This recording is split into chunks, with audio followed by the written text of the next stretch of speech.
Mas eu não sei como é que eu falo aqui, né? Boa tarde a todos e a todas. Eu não sei como é que eu faço aqui, porque eu sou secretário estadual de educação, ou seja, a gente tem o papel de implementar esse trabalho todo, e ao mesmo tempo eu estou como presidente do Conselho Nacional de Educação, ou seja, quem vai, de certa forma, conduzir o trabalho de normatização de todas as mudanças legais que foram realizadas em conjunto com os Conselhos Estaduais de Educação.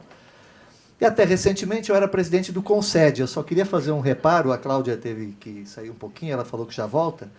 Na verdade, a demanda do Concede não foi pela medida provisória, a demanda do Concede foi pela reforma do ensino médio. A medida provisória é uma decisão política do Poder Executivo desse trabalho, mas eu passei por 6 ministros da Educação discutindo reforma da medida provisória do ensino médio enquanto membro do Concede. Eu assumi como secretário estadual em 2012, e depois como presidente do Concede em 2014, 2015, na verdade, e essa conversa, para nós, começa já em 2012, com uma demanda do Ministério da Educação, que solicitou para o Concede a apresentação de propostas para a mudança do ensino médio, nós fomos debatendo isso, e depois nós tivemos também um debate muito intenso no Concede por conta do PL 6840. Eu quero fazer uma pequena observação, a Marisa fala com muita propriedade, e eu também já tive esse mesmo debate com o pessoal no Conselho Nacional de Educação, para dizer que, de certa forma, de maneira geral, a LDB, de fato, ela permitiria você fazer experiências diferenciadas de ensino médio, ela não bloqueia para isso. Só que nós temos que ter o contexto. Havia um projeto de lei no Congresso Nacional em fase terminativa de votação na Câmara dos Deputados, sem possibilidade de emendas que não fosse por projeto de lei substitutivo do Poder Executivo, pronto para ser votado e aprovado, que ia fazer uma mudança da LDB em relação ao ensino médio. Não estamos falando da LDB que estava lá, nós estamos falando do que já ia acontecer.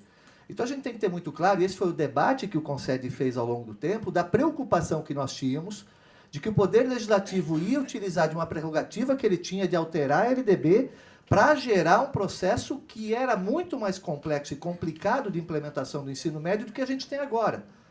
Então, o contexto é esse. Se a mudança ia ser por projeto de lei substitutivo encaminhado pelo Ministério da Educação ou se ia ser por medida provisória, repito, essa é uma decisão política do Ministério. E aqui, falando agora em nome pessoal do Eduardo, não vou falar em nome do presidente do Conselho Nacional de Educação, porque o CNE não debateu esse aspecto em particular. Mas eu conversei com o ministro sobre a questão do porquê uma medida provisória. E o ministro colocou para mim, eu vou fazer aqui, não é nenhuma inconfidência, e se eu acompanhei esse processo, de que houve tentativa dentro do Congresso Nacional de dar regime de urgência para o PL 6840, que receberia o projeto de lei substitutivo para ser tratado. E por 3 vezes esse regime de urgência não foi concedido. Então a gente tem que colocar um pouquinho a mão na consciência e responder a seguinte pergunta: nós estaríamos debatendo reforma do ensino médio se não fosse por medida provisória hoje? O Congresso Nacional estaria debatendo certamente a reforma política, reforma econômica, todo tipo de reforma, menos uma reforma educacional. Só que, da mesma forma, agora também vou fazer uma outra inconfidência, já falei para o ministro, se ele retirar a medida provisória hoje do Congresso Nacional, respeitadas as questões políticas e as consequências políticas disso, o papel dela já teria sido cumprido. O Brasil está debatendo pela primeira vez, na grande mídia, de maneira impactante, o que fazer com a educação, em especial com o ensino médio. Essa é uma preliminar que eu queria fazer, para a gente ter ideia da importância e daquilo que o presidente Fernando Henrique falou aqui, da coragem que se teve de colocar esse assunto como pauta no Brasil hoje. Ele virou pauta. E num momento extremamente complexo para a vida política do Brasil. Gastei 5 minutos só para fazer essa fala inicial aqui, né? Tá, mas era importante colocar isso, tá? Vamos lá. Algumas... o tempo, beleza. Não, eu quero colocar isso aí, gente, porque também tem uma outra coisa que as pessoas esquecem. Quem lê o documento da alteração da legislação vai ver que ele mais coloca poderá do que deverá, ele mais desamarra do que amarra, e ele remete, essa é a beleza que pouca gente está falando, ele remete aos sistemas de ensino nacional e estaduais o debate de como vai ser regulamentado isso e de que maneira vai ser implementado. Nós estamos tirando, é um poder de coragem imenso, está sendo retirado do Congresso Nacional, e o Congresso vai ter que aprovar isso, a capacidade de interferir em currículo e passa a ser prerrogativa de educador, de gestor educacional e de sistema educacional. Isso está colocado ali, pouca gente tem debatido isso. Por isso, quando se fala, eu me desespero particularmente, quando se fala assim, temos que ter mais tempo para debate no âmbito do Congresso. É possível que sim, talvez fosse melhor ter. Mas eu confesso para vocês que o PL está em debate desde 2013. Nós estamos discutindo isso desde 2012. Pouca gente se deu conta desse processo e o verdadeiro debate vai começar a hora que isso estiver regulamentado lá, a mudança do marco legal, porque nós vamos ter que mudar o marco normativo no Conselho Nacional de Educação e nos Conselhos Estaduais de Educação. E esse debate com educadores, que deixa de ser um debate eminentemente corporativo ou corporativista, ele vai ser feito nesses fóruns. Nada do que está colocado ali vai ser implementado antes dessa normatização ocorrer. E depois a participação dos sistemas estaduais na implementação e dos sistemas privados também na implementação disso, na organização das escolas. Então, sim, o momento de debate, gente, com toda sinceridade, é agora, mas ele vai estar largado logo na sequência. É quando a base chegar no CNE, é quando nós formos discutir as mudanças das diretrizes curriculares nacionais em relação ao ensino médio, a gente falar de parâmetros, quando a gente orientar os conselhos estaduais para poderem fazer esse debate. Esse vai ser o grande espaço de debate. Então, não nos desesperemos. Tem muito tempo para a gente debater e construir coisas. Os estados, e o caso aqui de Santa Catarina, a Ana falou, nós já estamos começando a organizar independente da mudança de legislação. Nós começamos a ver o que era possível fazer de mudança do ensino médio agora. Do ponto de vista da educação integral, do ponto de vista da articulação melhor com a educação profissional, o que a gente pode fazer que não seja uma carga horária de 4.000 horas, que seja empilhado, que seja botar mais coisas no currículo para poder dar educação, da formação técnica profissional para os estudantes, mas nós temos algumas amarras que vão ser vencidas com a nova legislação que está colocada. Então, medida provisória, projeto de lei, tudo isso vai ter todo um caminho para ser seguido e vai depender da velocidade que a gente quiser dar. Quais são os desafios? Primeiro deles, como é que eu trabalho, já foi colocado por quase todos aqui. Como é que eu trabalho o projeto de vida do meu estudante? Como é que eu faço ele ser protagonista? Foi colocado aqui, acho que foi pela Cláudia, ou foi pelo Ricardo Henriques. Como é que eu trato e oriento esse estudante para qual é a trilha e o caminho, qual é o itinerário que ele quer fazer? Porque não vamos imaginar que ele vai conseguir fazer isso sozinho. Ele vai precisar de orientação. Há muito tempo atrás, lá em Santa Catarina, conversando sobre reforma de ensino médio com João Batista Oliveira, ele falava assim, olha, lá no 9º ano do Fundamental, é interessante que você já tenha algum tipo de acompanhamento vocacional junto com o estudante para orientar ele qual é o caminho que ele vai seguir no ensino médio, se a gente tiver um ensino médio flexível, diversificado, naquele que ele vai escolher qual é a trajetória que ele vai fazer. Mas um acompanhamento não só do estudante, mas da sua família, porque o contexto familiar dele vai fazer toda a diferença do mundo para qual caminho que ele vai seguir. Isso vai ser muito importante. Eu tive recentemente lá no Rio de Janeiro, no Educação 360, num trabalho feito por uma instituição da Noruega lá, que trabalha jovens de comunidades carentes, eu vou usar, Sérgio, desculpa, são empoderados a partir do momento que eles fazem a formação técnica profissional, mas ao final dessa formação técnica profissional, aqueles estudantes extremamente carentes, que não tinham perspectiva nenhuma da vida, passam a ter perspectiva, inclusive, de seguir o caminho do curso superior. Então, a gente precisa ter esse olhar de como a gente gera esse protagonismo para o jovem. Segundo desafio, currículo. Como é que a gente trabalha a questão da base? Como é que a gente vai trabalhar uma base do ensino médio que não seja um olhar disciplinar? Observem bem, a necessidade de mudança da arquitetura do ensino médio para que eu possa ter uma base adequada para o ensino médio é chave. Se eu não pensar meu ensino médio com uma arquitetura diferente, esse ensino médio vai reproduzir essas 13 disciplinas, 14, 15. A primeira versão da Base Nacional Comum Curricular do Ensino Médio é focada nos desenhos que estão nas DCNs. A gente precisa quebrar essa amarra e o Conselho defende uma base focada em competências. E ninguém melhor do que o Sistema S para falar de competência nessa etapa da educação. É essa forma que a gente tem que trabalhar. O que eu vou desenvolver de competência e não qual é o tipo de conteúdo que eu vou trabalhar com o meu estudante. Como é que eu organizo a oferta? Como é que eu trabalho as ênfases? E a pergunta que eu mais escuto, que eu tive que trabalhar com a minha rede também. Escuta, Santa Catarina tem 100 municípios com menos de 5.000 habitantes. Lá tem uma escola de ensino médio. Essa escola vai oferecer todas as ênfases? Essa escola vai oferecer 4, 3, 2, 1? Essa escola vai ter formação técnica profissional? Sim e não.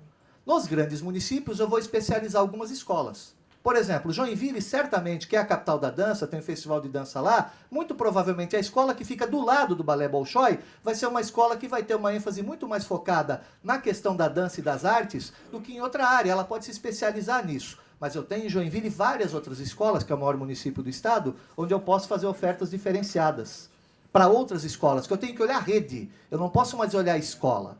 Agora, num município do interior pequeno, eu vou ter que dar um jeito de ofertar o máximo possível de ênfases para aquele aluno. Ah, mas vai ser deficitário. O importante para mim é a rede não ser deficitária. A escola pode ser, porque a escola, nesse caso, cumpre um papel social importantíssimo naquele município e naquela localidade. Mas eu também posso começar a trabalhar com parcerias, por que não? A pergunta que mais me fazem hoje é o que o senhor acha da privatização do ensino? Eu acho o seguinte: educação, com todo mundo remando junto para o mesmo lado, já é difícil de fazer. Se eu começar a dividir setor privado com setor público de um lado ou de outro e os dois não se misturam, vai ficar cada vez mais difícil. A Constituição brasileira permite a atividade da iniciativa privada na educação, que é básica, que é na educação superior. E aí a gente tem uma possibilidade imensa de, na questão da formação técnico-profissional, trabalhar, sim, com o Sistema S nessa oferta. E lá em Santa Catarina, por exemplo, o Sistema S tem uma baita capilaridade e eles têm laboratórios móveis. Eu posso fazer um currículo de tal maneira que a oferta da educação profissional numa escola lá do interior possa ser feita com os laboratórios móveis do Sistema S. Já vai me dar o tempinho aí, né? Queria falar um pouquinho da questão dos professores, mais 3 minutos. Está correto? As amarras, Ricardo, da LDB hoje não são só porque o sistema quer trabalhar daquela maneira, é que o nosso professor não sabe trabalhar de maneira diferente. É óbvio que ele vai reproduzir na sala de aula a forma como ele foi formado. É óbvio que se eu não mexer na forma como o meu professor vai ser preparado para isso, eu não vou ter resultado nenhum. Por isso, nas etapas que a gente coloca aqui, além dessa discussão, nada disso funcionará sem um processo maciço de adaptação, de formação, de recapacitação dos nossos professores que vão entrar lá na escola para trabalhar esse novo modelo de ensino médio. E isso vai ter que ser feito de maneira rápida. Esse vai ser um grande desafio que a gente vai ter que implementar. E, inclusive, recentemente, eu estava conversando com o pessoal do BID lá em Santa Catarina, eles estão financiando alguns programas para nós lá, e talvez, inclusive, para esse processo, para além do recurso que o próprio governo federal já tenha, talvez a gente tenha que lançar mão também de recursos adicionais que possam vir para poder fazer um trabalho mais maciço e de larga escala para esse processo de formação de professores. A organização da escola é chave, não será fácil reorganizar a escola para essa nova forma de oferta. Nós temos que pensar principalmente na questão do tempo integral, do financiamento e da eficiência.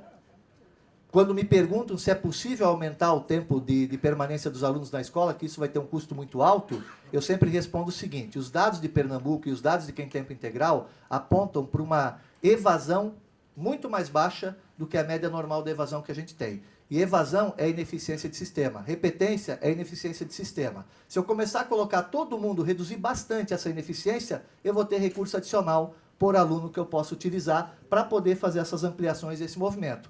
Sem contar que nos próximos 10 anos, a característica demográfica do país vai fazer com que eu tenha, sim, diminuição de matrícula e, consequentemente, se nós conseguíssemos manter o mesmo orçamento que a gente está utilizando para o sistema educacional, eu vou ter mais valor por aluno.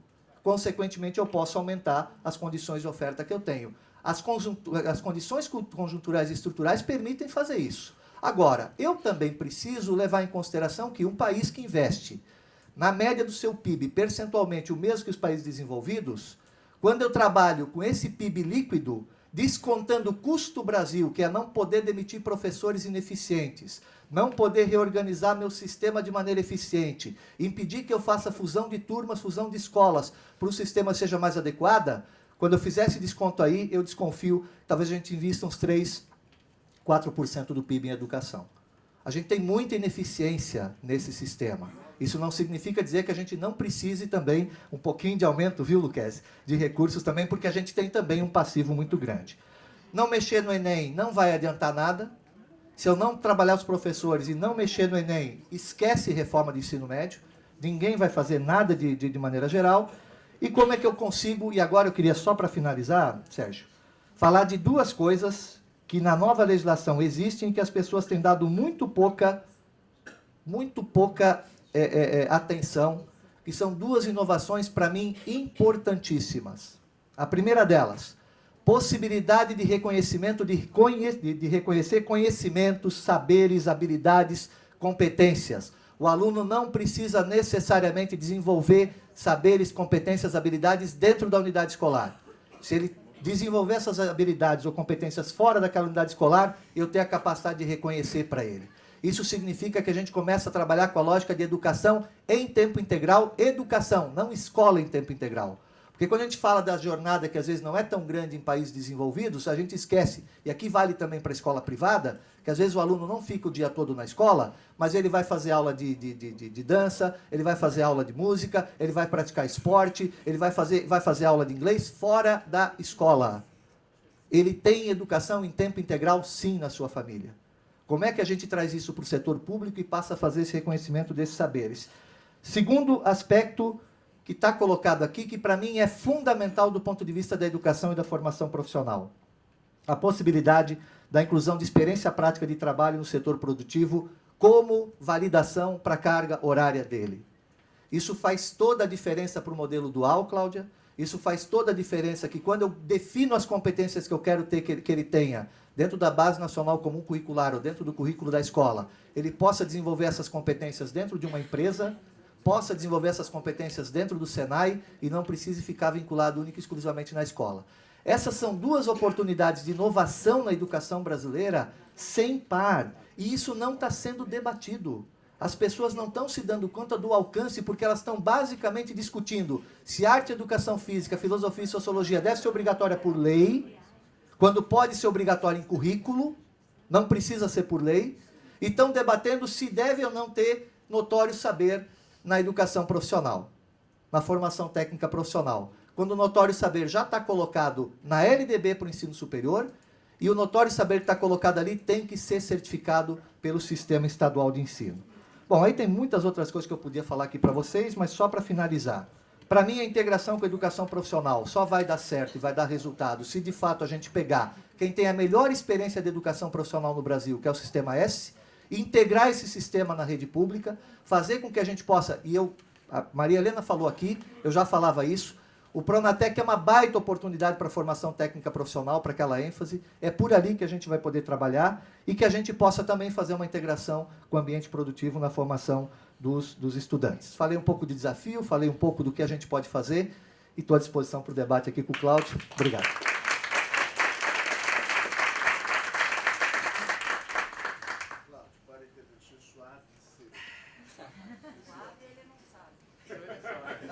Mas é divertido.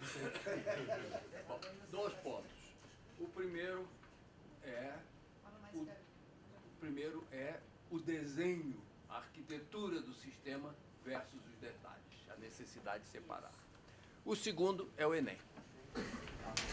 Do ponto de vista de clareza, não só para nós, como sobretudo para a sociedade com quem esse assunto tem que ser discutido, é muito importante a gente separar a arquitetura desse edifício que está sendo montado dos detalhes de acabamento. Qual é a cor da maçaneta, que tipo de cano vai usar? É preciso vender a ideia de que a estrutura é boa e seguir em frente. Não vamos perder tempo com isso. Haverá uma discussão no ponto a ponto muito complicada e muito difícil, mas essa discussão ela não pode atropelar uma aceitação da mudança da estrutura. Esse é um ponto fundamental. Então, hoje nós temos o pior sistema do mundo. Eu não examinei Burkina Faso nem Mongólia, mas de todos os países que eu conheço, nós temos o pior do mundo. Ou seja, é o sistema único com currículo único. E aqui eu passo a citar o meu favorito, Whitehead. Ele diz o seguinte: o que quer que se ensine, que seja em profundidade. Do jeito que está, isso é impossível. Não é possível ensinar. Quer dizer, o que nós estamos fazendo?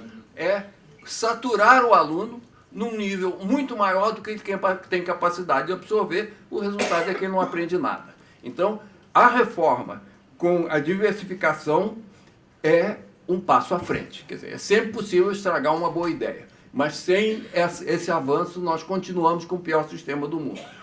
E depois, abrir espaço para o técnico de tal forma que ele seja engolido pelo ensino acadêmico do ponto de vista de carga horária. Hoje, considera-se que as matérias do técnico são indignas do ensino acadêmico. Então, elas foram expulsas, têm que ficar do lado de fora. O resultado são as 2.500 do regular, mais as 1.000. Ou seja, o menino que estuda e que passa no vestibular do ITA, ele tem que fazer 1.000 horas a menos do que aquele que vai fazer um tecnólogo de administração. Não pode dar certo. Quer dizer, então, o que aconteceu? O que é o subsequente? O subsequente é um voto com os pés. Os meninos estão dizendo, não dou conta de tanta coisa. O que é o fracasso integrado? É um voto com os pés. Ou seja, não dá para fazer tanta coisa ao mesmo tempo. Sobretudo porque essas primeiras são horríveis do ponto de vista de delivery, não é? Então, nós temos que criar um ensino técnico que seja incorporado, e isso é o que a lei permite, de tal forma que possa ficar do mesmo tamanho do outro. Agora, a solução não será dentro da escola, como já foi discutido, Maria Helena, etc, etc, etc. O que faz a Europa? Cria uma opção de escolas. Uma é para isso, uma é para isso, uma é para isso, uma é para isso. Uma tem esse nível, tem esse outro nível. Os Estados Unidos, que tinha a sua Comprehensive High School, se deu conta de que o ethos das profissões e das formações dos mundos é muito diferente. Então, não adianta querer formar operário com qualificação manual dentro da high school americana. O que aconteceu? De manhã, high school, de tarde, um outro prédio com outra gente, com outra cabeça. Isso é o funciona. Então, isso é importante. Essa é a ideia que a gente tem que vender. Depois tem os detalhes. Tem as guerras da corporação, tem a discussão do ponto a ponto, entra filosofia, entra sociologia, para quem, onde, oferece tudo, oferece um pouquinho, quanto o Estado decide, quanto que vai ser genérico, isso tudo tem que ser discutido no seu próprio momento, mas não pode atravessar a grande discussão que é aprovar essas grandes ideias. Esse é o primeiro ponto. O segundo ponto é o Enem. O que é o Enem? O Enem é filho do PISA e amaziado com Saeb. Ele teve que se amaziar com Saeb para poder servir de vestibular, senão não tinha matéria para avaliar as pessoas. Qualquer coisa servia, porque pensar, entender, falar, não sei o que, raciocinar. Então deu uma certa salada. Mas no fundo, ainda é uma prova muito boa. O problema do INEP, pode melhorar naturalmente, o problema do INEP, do Enem, é que ele é um só para todas as carreiras. Quer dizer, faz um negócio para estudar história e faz o mesmo negócio para estudar física. Não dá. Agora, o que a lei diz? Que cada universidade faz o vestibular do jeitinho que quiser, sem nenhuma restrição, desde que todo mundo fique sabendo que seja publicado o edital. Portanto, qualquer universidade pública ou privada pode dar peso 1 para física e matemática para quem vai fazer engenharia e peso meio, 0,1, 0,001 para quem em português, por exemplo, se quiser. E vice-versa, quer dizer, quem quiser ser poeta não precisa saber derivada. A universidade hoje pode fazer isso, até as federais. Agora, como que é esse processo de convencer as universidades federais, entre parênteses, nota de rodapé, subornar, para que para que o vestibular seja picadinho, com ponderação diferencial, isso é um assunto delicado, que não pode ser conversado em público. Terminei.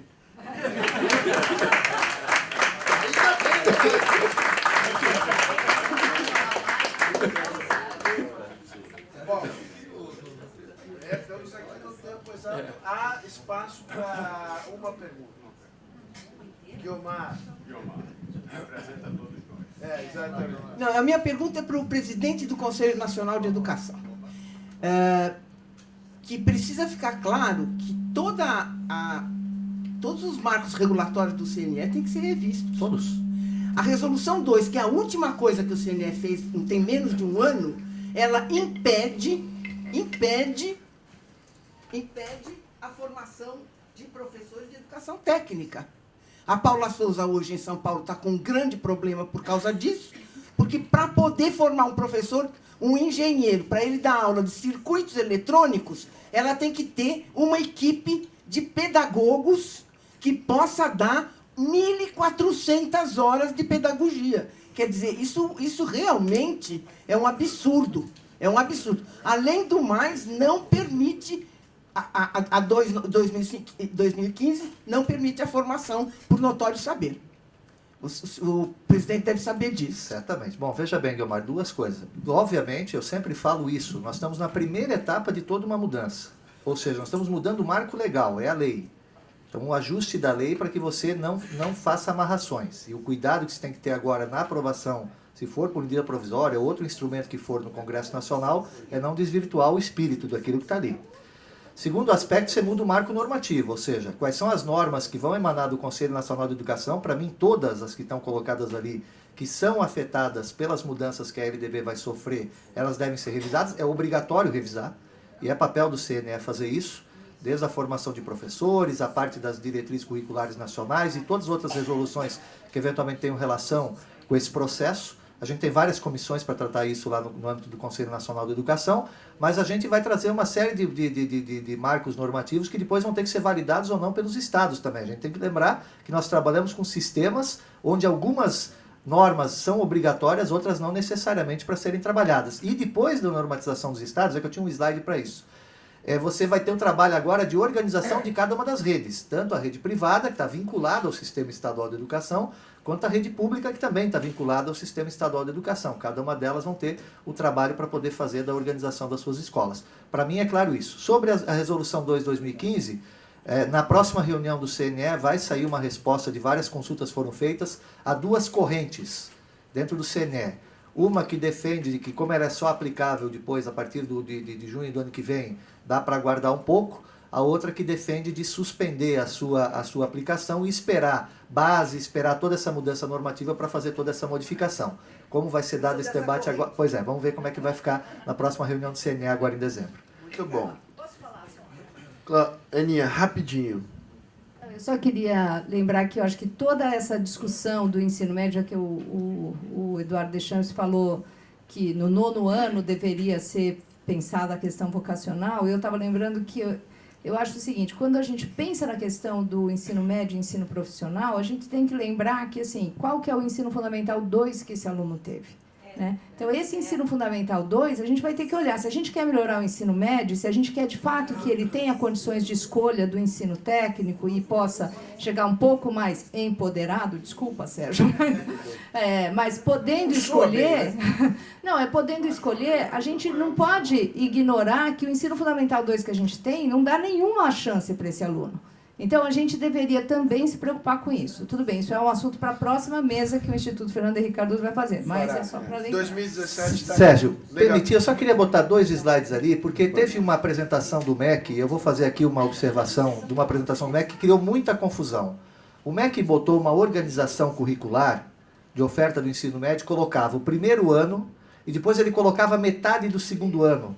Muita gente saiu, como o ensino médio pode começar a ser ofertado também na forma semestral, por módulos, créditos, da forma que quiser, muita gente saiu e da imprensa saiu com a ideia de que o aluno ia fazer uma base comum por 1 ano e meio e depois no segundo semestre do segundo ano ele ia para as ênfases. Não é necessariamente assim, a legislação não fala isso. Eu posso ofertar sim, base comum no primeiro ano inteiro, e aí eu tenho, correndo em paralelo no segundo ano, a base comum com a ênfase, e no último ano só ênfase. Eu posso ofertar assim, começar com uma partezinha de ênfase já no primeiro ano, e aumentando e levar a base comum até o final. Isso aqui resolve vários problemas que tinha. Eu posso chegar nesse limite aqui.